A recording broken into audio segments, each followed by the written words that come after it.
दोस्तों स्वागत है आप सभी का हमारे YouTube चैनल एक्सप्लेनेशन की दुनिया पर। आज मैं आप सभी के लिए एक science fiction action movie explain करने वाला हूं, Valerian and the city of 1000 planets. यहां पर इंसान इतने एडवांस हो चुके होते हैं कि उन्होंने स्पेस में एक एल्पस नाम की सिटी बनाई होती है, जहां पर वे हजारों एलियन प्रजातियों के साथ मिलकर रहते हैं और काम करते हैं। तो यह मूवी बहुत अच्छी होने वाली है, तो प्लीज़ आप वीडियो को लास्ट तक जरूर देखिएगा। तो शुरू करते हैं। मूवी की शुरुआत में 2150 का टाइम दिखाते हैं, जहां पर इंसान इतने एडवांस हो चुके होते हैं कि वे अब लाइट की स्पीड से भी ज़्यादा तेज़ी से ट्रेवल कर सकते हैं। और यहां दिखाया जाता है कि अर्थ की ऑर्बिट में एक स्टेशन घूम रहा होता है जिसका नाम होता है अल्फा।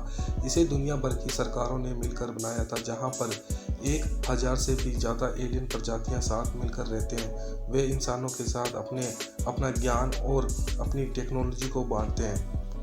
अल्फा स्टेशन की ये कंडीशन होती है कि वो बहुत ही बड़ा और बहुत ही भारी विशाल का स्टेशन होता है, इसीलिए वो धरती के गुरुत्वाकर्षण की ओर झुका चला जा रहा था।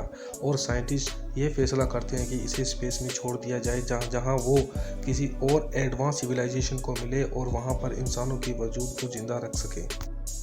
इसीलिए इस अल्फा स्टेशन को धरती के गुरुत्वाकर्षण से निकालकर अंतरिक्ष में छोड़ दिया जाता है और इसके बाद सीन शिफ्ट होता है और 400 साल बाद एक म्यूल प्लेनेट को दिखाते हैं। म्यूल ग्रह पर दिखाया जाता है कि यहाँ पर एक एलियन सभ्यता रह रही होती है।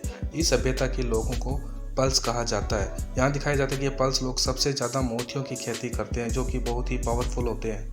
पल्स काफ़ी हद तक इंसानों की तरह दिखते हैं। ये काफ़ी शांत स्वभाव के होते हैं और नेचर फ्रेंडली होते हैं, यानी इन्हें नेचर से बहुत प्यार होता है। यहाँ दिखाया जाता है कि ये पूरी साल मोतियों की खेती करते हैं और पूरे साल में पाए गए मोतियों को वापस खेतों में ही डाल देते हैं। इनके पास एक म्यूल रिएक्टर नाम का जीव होता है, जिसे एक मोती खिलाने पर वे काफ़ी सारे मोती रिलीव करता है, यानी उसे कोई भी एक ऑब्जेक्ट खिलाने पर वो उसकी काफ़ी सारी संख्या बढ़ा देता है और बढ़ाए गए सारे मोतियों को वे अपने प्लेनेट में डाल देते हैं, जिससे उसकी और ऊर्जा बढ़ जाती है। इससे यहाँ पता चलता है कि ये मोती काफ़ी पावरफुल होते हैं। फिर ये दिखाया जाता है कि स्पेस में काफ़ी सारे स्पेसशिप आपस में लड़ रहे होते हैं, जिसके कारण इनके म्यूल प्लेनेट पर काफ़ी तबाही मच रही होती है। वहाँ पर एक स्पेसशिप क्रैश होता है और सारे पल्स उसे देखने के लिए जाते हैं। वे सब उस जहाज़ के अंदर चले जाते हैं कि यह है क्या, और तभी उस जहाज़ का गेट ऑटोमेटिक लॉक हो जाता है और उनकी राजकुमारी बाहर ही रह जाती है। वह सभी इसे बचाने की कोशिश करते हैं, लेकिन तभी एक बड़ा सा स्पेसशिप यहाँ आ गिरता है और वो सभी को तबाह कर रहा होता है। लेकिन राजकुमारी मरने से पहले अपनी साउल की एनर्जी को स्पेस में संचारित कर देती है, ताकि वो एनर्जी जिसे भी मिले उससे यह पता चल सके कि किस तरह म्यूल प्लेनेट खत्म हो गया।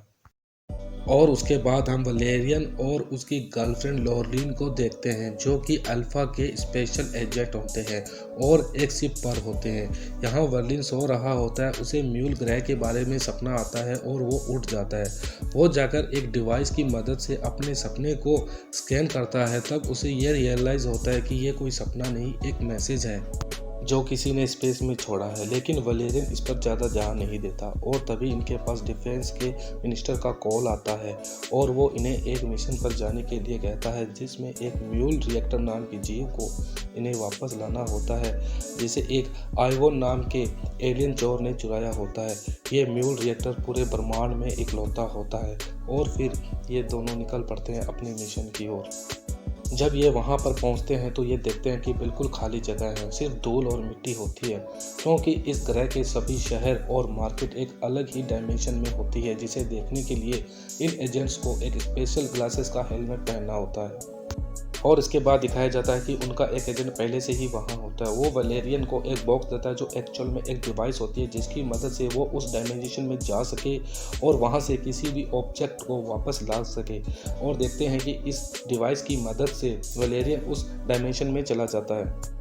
और हम देखते हैं कि यहाँ पर काफ़ी बड़े बड़े मार्केट होते हैं और यहाँ की सिविलाइजेशन काफ़ी एडवांस होती है।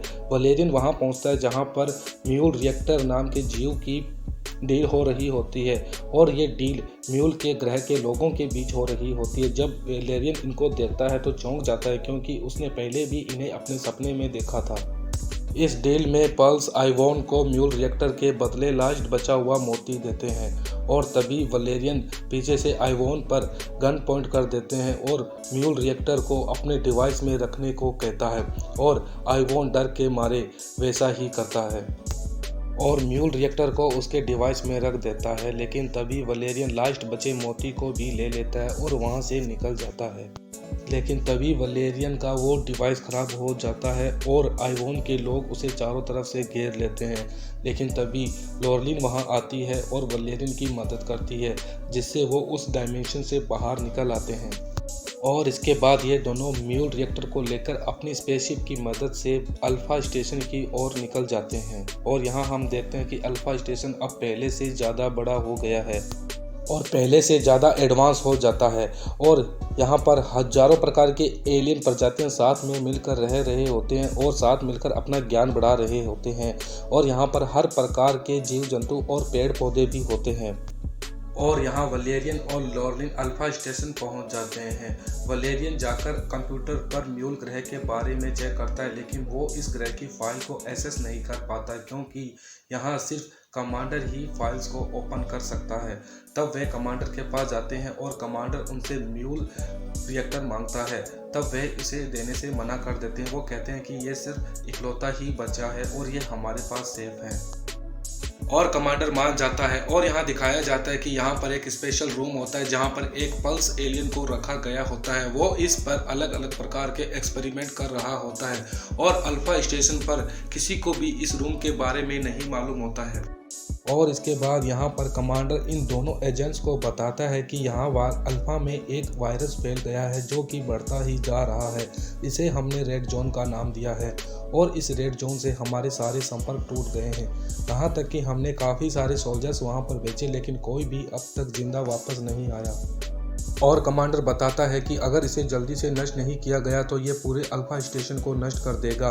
इसीलिए कमांडर एक मीटिंग अरेंज करता है जिसमें सारे एलियंस के अध्यक्ष और सारे देशों के अध्यक्ष होते हैं, जहां पर कमांडर इस एरिया को नष्ट कर देने का प्रस्ताव रखता है। वलेरियन और लॉरलिन कमांडर के स्पेशल सिक्योरिटी गार्ड्स होते हैं और यहाँ कमांडर के कुछ रोबोट्स फोर्स भी होती है जो मीटिंग रूम के बाहर ही खड़े होते हैं और वे सब कमांडर के ही ऑर्डर फॉलो करते हैं। ये रोबोट्स बहुत खतरनाक होते हैं। और फिर वहाँ पूरे अल्फा स्टेशन की लाइट चली जाती है। किसी सिक्योरिटी को कुछ समझ में नहीं आता और वहाँ पर पल्स आ जाते हैं और वो उन सब पर अटैक कर देते हैं। उस अटैक में उनके पास एक लिक्विड से बनाया गया जाल होता है। वो सब पर अटैक कर उस जाल में फंसा लेते हैं और वहाँ से उस कमांडर को किडनैप करके ले जाते हैं। यहाँ वलेरियन किसी डिवाइस की मदद से उस जाल से आज़ाद हो जाता है और पल्स के पीछे पड़ जाता है। और यहाँ देखते हैं कि अल्फा की लाइट वापस आ चुकी है। यहाँ वलेरियन को रास्ता दिखा रही होती है लॉरलिन और कुछ एजेंट। वलेरियन यहाँ उस पल्स की शिप के पीछे होता है और उस रेड जोन एरिया में चला जाता है उनके पीछे पीछे और वलेरियन का संपर्क टूट जाता है लॉरलिन से। यहाँ सबको ऐसा लगता है कि वलेरियन अब मर चुका है, लेकिन लॉरलिन नहीं मानती। वो जाकर वलेरियन को ढूंढना चाहती है, लेकिन उसका चीफ सिक्योरिटी अफसर उसे ऐसा करने से मना करता है। जब लॉरलिन ऐसा करने की जिद करती है तो वो उसे अरेस्ट करने का ऑर्डर देता है। वो नहीं चाहता कि लॉरलिन भी मारी जाए। और इसके बाद चीफ म्यूल ग्रह के पल्स के बारे में जानना चाहता है और वो भी उस फाइल को एक्सेस नहीं कर पाता। और यहाँ दिखाया जाता है कि लॉरलिन उन सिपाहियों से लड़कर उनको चकमा देकर वहाँ से भाग निकलती है।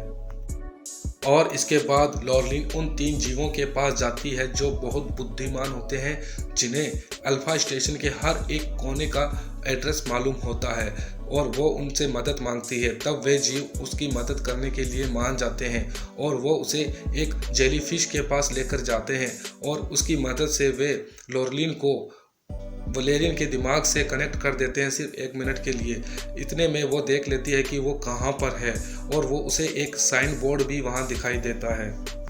और लॉरलिन उन तीनों से उस साइन बोर्ड का एड्रेस पूछती है और उसके बाद लॉरलिन वहां से निकल जाती है। कुछ देर बाद दिखाया जाता है कि लॉरलिन वलेरियन तक पहुंच जाती है। वलेरियन को होश आता है और वो देखता है कि मैं अभी तक जिंदा हूं, मतलब इस स्टेशन पर कोई भी वायरस नहीं है। तो कमांडर ने सबसे झूठ क्यों बोला था। वलेरियन को लगता है कि कमांडर कुछ ना कुछ छुपा रहा है और यहाँ पर सिक्योरिटी के चीफ को दिखाया जाता है जो कि उस रूम तक पहुँच जाते हैं जहाँ पर उस पल्स को रखा गया था एक्सपेरिमेंट के लिए। वो उस पल्स को आज़ाद कर देते हैं। तब वो पल्स चीफ सिक्योरिटी से मदद मांगता है और वो कहता है कि मेरे जैसे और पल्स भी हैं यहाँ इस रेड जोन एरिया में और मैं म्यूल प्लेनेट का निवासी हूँ। तब चीफ कहते हैं कि म्यूल प्लेनेट तो 30 साल पहले ही नष्ट हो चुका है और वहाँ पर कोई जीव नहीं था। और चीफ समझ जाता है कि कमांडर ने सबसे यह बात छुपाई थी कि म्यूल ग्रह पर कोई जीव नहीं है। और फिर चीफ एक स्पेशल टीम को वहाँ उस रेड जोन एरिया में जाने के लिए कहता है, लेकिन वहाँ पर वो रोबोट्स भी आ जाते हैं जो कमांडर का ऑर्डर फॉलो करते हैं, जिन्हें कमांडर ने पहले ही आदेश दिया हुआ था वहां पर आने के लिए। और यहाँ दिखाए जाते हैं कि वलेरियन और लॉरलिन एक चमकीली दीवार के पास पहुंचते हैं और वहां से एक पल्स बाहर निकल कर आता है और वो वलेरियन और लॉरलिन को उनके साथ आने के लिए कहता है। तब वलेरियन और लॉरलिन उसके पीछे पीछे वहां दीवार के पार चले जाते हैं। वहां जाकर वलेरियन और लॉरलिन देखते हैं कि यहाँ पर तो पल्स की पूरी ही प्रजाति है और वो देखता है कि यहाँ पर कमांडर को भी बेहोश करके रखा गया है। तब वलेरियन और लॉरलिन वहाँ के राजा को देखते हैं और वो उनके पास जाते हैं। राजा वलेरियन को देख के बहुत खुश होता है, लेकिन वलेरियन को कुछ समझ में नहीं आता। तब राजा उसे बताता है कि मेरी बेटी की सौल की ऊर्जा तुम्हारे अंदर है, उसने तुम्हें चुना है ताकि तुम हमारी मदद कर सको। लेकिन वलेरियन को अभी भी कुछ समझ में नहीं आता। राजा वलेरियन को बताता है कि वो म्यूल ग्रह के निवासी हैं और उनके कमांडर ने उनके ग्रह को तबाह कर दिया था और एक शिप में कैद होकर वो काफ़ी सालों तक अंतरिक्ष में घूमते रहे। लेकिन काफ़ी सालों के बाद अंतरिक्ष के व्यापारियों ने उन्हें ढूंढ लिया और वे उन्हें अल्फा स्टेशन तक ले आए और तब से वो यहाँ छुप कर रह रहे हैं और अलग अलग एलियन प्रजातियों के बारे में जान रहे हैं। वलेरियन पूछता है कि तुमने कमांडर को किडनैप क्यों किया। तब राजा बताता है कि उसके पास उनका म्यूल रिएक्टर है जिसकी मदद से वे अपना प्लेनेट वापस वैसा ही बना सकते हैं, क्योंकि उन्हें लगता है कि वो म्यूल रिएक्टर कमांडर के पास है, इसलिए उन्होंने उसे किडनैप किया, लेकिन वो कमांडर के पास नहीं होता। तब वलेरियन को सब कुछ समझ में आ जाता है और यहाँ कमांडर भी होश में आ जाता है। वो वलेरियन और लॉरलिन को आदेश देता है कि इन सभी पल्स को गिरफ्तार कर लो, लेकिन वलेरियन कमांडर को पीटता है। तब वलेरियन कमांडर से पूछता है कि तुमने इनके ग्रह को नष्ट क्यों किया। कमांडर कहता है कि लड़ाई के दौरान हमें नहीं मालूम था कि इस प्लेनेट पर कोई जीवन है और गलती से एक जहाज इनके प्लेनेट पर गिर गया और सब कुछ तबाह हो गया। अगर यह बात अल्फा को मालूम चल जाती तो वो हमें वहां से निकाल देते, इसलिए इनके वजूद को सबसे छुपा के रखा गया। और उसके बाद वो राजा को म्यूल रिएक्टर दे देता है और उसे वो मोती खिलाते हैं जिससे वो काफ़ी सारे मोती रिलीव करता है, जिससे उस जहाज को काफ़ी सारी ऊर्जा मिलती है और वो जहाज स्टार्ट हो जाता है। लेकिन तभी वहाँ पर सभी गार्ड्स और वो रोबोट गार्ड्स आ जाते हैं, जिन्हें रोकने के लिए कुछ पल्स दीवार के बाहर आते हैं। लेकिन वहाँ से अंदर से वो कमांडर अपने गार्ड्स को आदेश देता है कि इन सबको मार दो और वो वैसा ही करता है। वो सब पर गोलियाँ चलाने लगते हैं। यहाँ वलेरियन और लॉरलिन रोबोट गार्ड से लड़ते हैं और इन्हें पूरी तरीके से नष्ट कर देते हैं। और यहाँ दिखाया जाता है कि पल्स अपना जहाज लेकर अंतरिक्ष की दूसरी ओर चले जाते हैं। यहाँ दूसरी ओर दिखाया जाता है कि कमांडर को वहीं छोड़ जाते हैं और सोल्जर आकर कमांडर को गिरफ्तार कर लेते हैं और यह मूवी यहीं खत्म होती है। प्लीज़ वीडियो को लाइक और सब्सक्राइब करें।